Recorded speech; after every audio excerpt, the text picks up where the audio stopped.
أعوذ بالله السميع العليم من الشيطان الرجيم بسم الله الذي لا يضر مع اسمه شيء في الأرض ولا في السماء وهو السميع العليم بسم الله الرحمن الرحيم Ikhwan wa akhwat, sahabat-sahabat, pecinta majelis ilmu, pecinta wirid, zikir dan doa, dan pecinta amalan kebaikan yang dirahmati Allah sekalian. Semoga kita semua, keluarga kita, orang tua kita, anak-anak kita, semua kerabat kita, dan semua orang muslimin muslimat selalu berada dalam perlindungan Allah Subhanahu wa Ta'ala, diberikan kesembuhan daripada segala macam penyakit, dimudahkan rezekinya, dan dimudahkan segala urusannya. Ada 4 macam wirid, zikir dan doa dari Rasulullah Sallallahu Alaihi Wasallam yang disebutkan dalam kitab Min Mujarabati Sholihin, yang berkhasiat untuk menghilangkan kesedihan, kecemasan, kegundahan, dan mendapatkan solusi daripada setiap permasalahan kehidupan yang dihadapi. Pertama, An Abdillah bin Mas'ud radhiyallahu anhu. Hadis diterima dari Abdullah bin Mas'ud radhiyallahu an, atau lebih dikenal dengan nama Ibnu Mas'ud. Qala Rasulullah sallallahu alaihi wasallam, telah bersabda Rasulullah sallallahu alaihi wasallam, ma asaba musliman qattu hammun au hazanun faqal.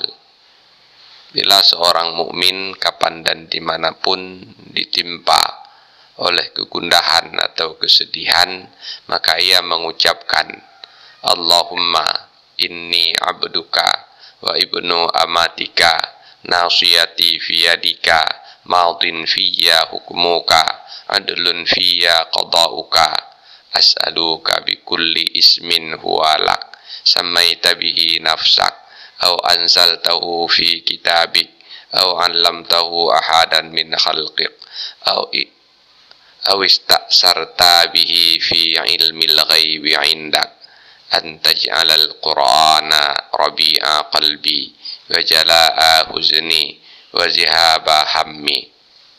Bila doa ini dibaca oleh seorang mukmin, dibaca oleh seorang muslim, Rasulullah sallallahu alaihi wasallam menjanjikan, illa azhaballahu anhu qarbahu wa badalahu makana huznihi farahan. Pasti Allah akan menghilangkan setiap beban kehidupannya, dan Allah akan menggantikan di tempat kesedihannya dengan kegembiraan. Qalu, para sahabat bertanya kepada Rasulullah sallallahu alaihi wasallam, ya Rasulullah, afala nata'allamu hazihil kalimah, bolehkah kami mempelajari kalimat-kalimat ini? Qal, beliau bersabda, bala, ya, boleh, silakan dipelajari dan diamalkan. Yambaghi liman sami'ahunna ayata'allamahunna, memang selayaknya, sepatutnya siapapun yang mendengar ini, dia mau mempelajari dan mengamalkan kalimat-kalimat tersebut. Yang kedua, an faqih min ahli Urdun. Hadis diterima daripada faqih, salah satu penduduk Urdun.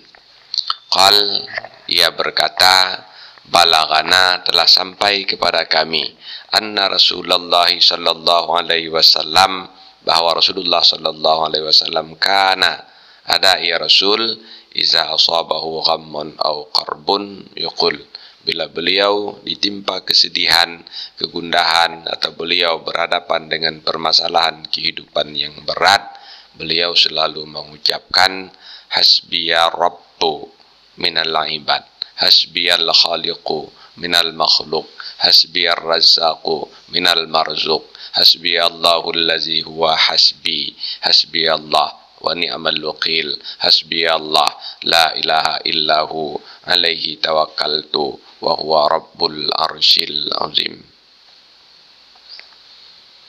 Yang ketiga, an Abi Ismail ibni Abi Fudaik Hadis diterima dari Abi Ismail ibni Abi Fudayk qal, ia berkata, qala Rasulullah sallallahu alaihi wasallam, telah bersabda Rasulullah sallallahu alaihi wasallam, ma qarabani amrun, tidak menimpa aku dengan sebuah urusan yang berat, illa tamassalali Jibril alaihi salam, kecuali pasti Jibril datang kepadaku.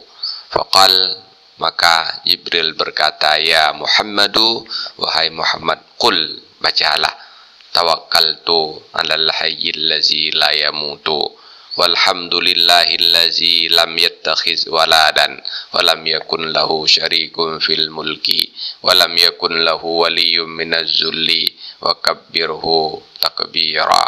Allahu akbar walillahil hamd.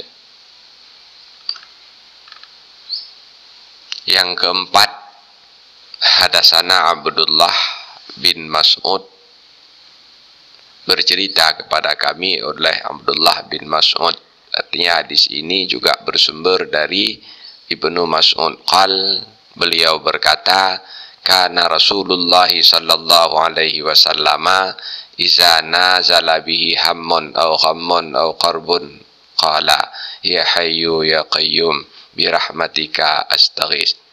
Rasulullah sallallahu alaihi wasallam apabila mengalami kesedihan, kegundahan atau berhadapan dengan persoalan kehidupan yang berat, beliau selalu membaca ya hayyu ya qayyum birahmatika astaghis. Demikianlah 4 buah wirid, zikir dan doa yang dibaca dan diajarkan oleh Rasulullah sallallahu alaihi wasallam agar kita bisa selamat, terlepas dari segala macam kegundahan, kesedihan, dan bisa keluar daripada setiap persoalan kehidupan yang sangat berat. Amalkanlah wirid-wirid dan zikir ini, karena dengan mengamalkan wirid-wirid dan zikir ini, pertama kita akan mendapatkan pahala ittibaan di Rasulullah sallallahu alaihi wasallam, atau pahala mengikuti Rasulullah sallallahu alaihi wasallam, karena memang Rasul itu adalah manusia yang diutus oleh Allah untuk dicontohi dan diteladani. Kemudian yang kedua, dengan mengamalkan amalan-amalan ini, kita akan mendapatkan khasiat sebagaimana yang dijanjikan oleh Rasulullah sallallahu alaihi wasallam, yaitu apabila kita berada di dalam persoalan yang berat, maka kita akan mendapatkan solusi agar bisa terlepas daripada persoalan yang berat tersebut. Apabila kita berada di dalam kegundahan hati, kegelisahan dan kesusahan, insya Allah kita akan terlepas daripada kegundahan, kesedihan dan kegelisahan tersebut. Karena memang zikir-zikir ini adalah zikir khusus yang diajarkan oleh Rasulullah sallallahu alaihi wasallam yang berkhasiat untuk melepaskan diri daripada kegundahan, kesedihan dan kegelisahan. Wallahu a'lam bishawab. Walhamdulillahirabbil alamin.